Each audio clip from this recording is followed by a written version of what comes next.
Today I'm at Drayton Manor.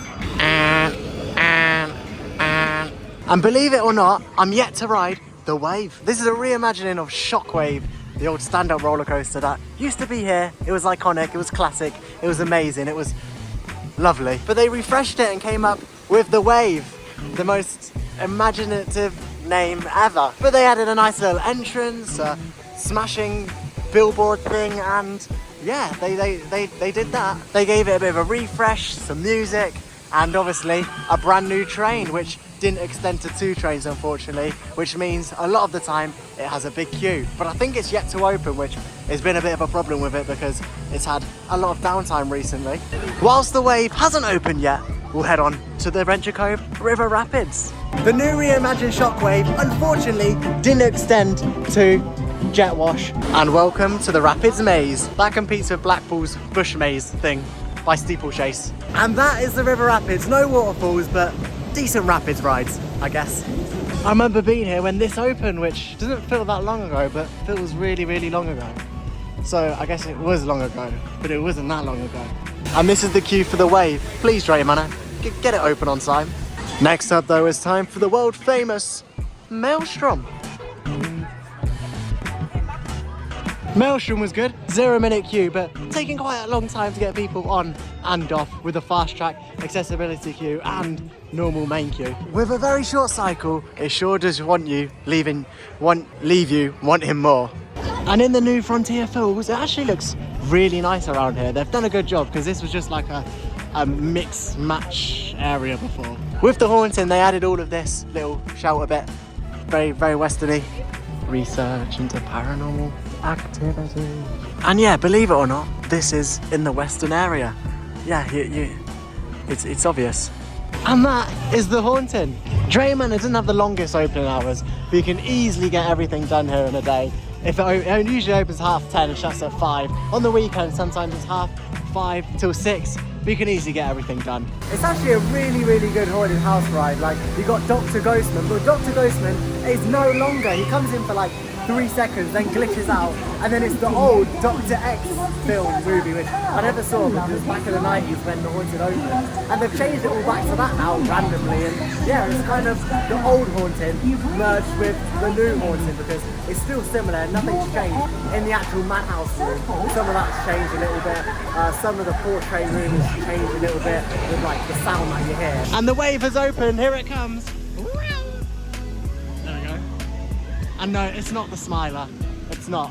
The trouble is with this coaster is that Drayton cheaped out and they didn't get another train. So the queue is always so long. I can already see the queue is right at the bottom of this big building, which is unfortunate. And I've heard that the operations on here are absolutely shocking, but I guess we'll see.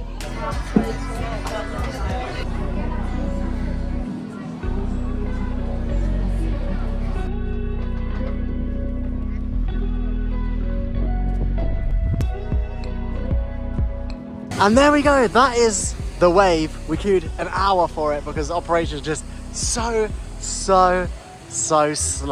It takes like 3-4 minutes for the train actually to be dispatched. And I thought Shockwave's operations were bad, but no, the Waves are even worse. And it also had a technical delay, which meant we had to wait another 10 minutes. The trains are alright, they're nothing special, there's nothing unique about them. I think it would definitely benefit the park if they added a second train because you can't in 2024 have a roller coaster with 1 train.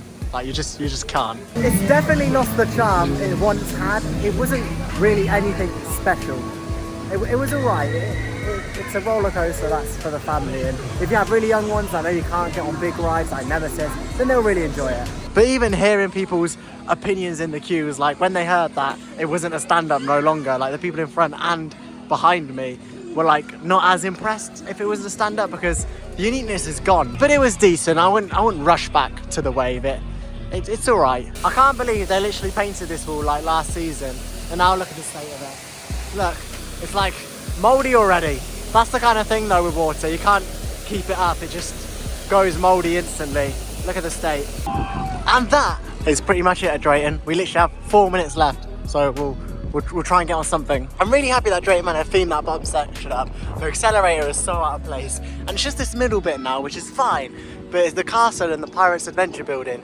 It's just kind of sitting there, so hopefully in the next few years they'll actually do something with that and repaint Accelerator because it's green in a westerny dark colour area. And into Vikings. Loads of this has really grown over the past few months. Look at this. This is all like tiny little plants. Statue, pretty sure that's new. And they've got loads of these little trees and little bits of grass and stuff. And we've just managed to get in the Buffalo Coasters queue, which is very lucky. But they literally shut the Disco Coaster at 4:59. Outrageous. And they said they're closing at 5. Absolutely disgusting behaviour. If that was at Alton Towers, I can already see the news articles. Alton Towers closed rides early. Guests frustrated, outraged. And there we go, that is all for Drayton Manor today. It's a very good theme park. I should actually come here more often because it's really not that far away. They've got some good decent coasters. Gold Rush, new for 2024, is very good. The Wave it's all right. I wouldn't say it's anything special, and I probably wouldn't rush back for the Wave, but I would rush back for Gold Rush because it's a rushing ride. But yeah, overall the park is looking really good. Vikings is such a good area. The Western theme is really good. They've got Adventure Cove. They've got so many great rides here for the family. You could bring anyone from 4 years to 12 years and they'd all have a really good day out. There's something for everyone. Highlight today was definitely the Haunting. I think that's looking really good. And also the Wave was good to get on with sit-down trains. It was very interesting for sure. But yeah, Drayton Manor, it's a great park. Come check it out. If you've got a family, there's something here for everyone. I'd actually say that this is a better family theme park than Alton Towers because you've just got something for everyone here. But yeah, I really hope it's a big summer for them because they definitely deserve it, and they've even got Halloween events this year, which will be very, very good. Thank you for watching.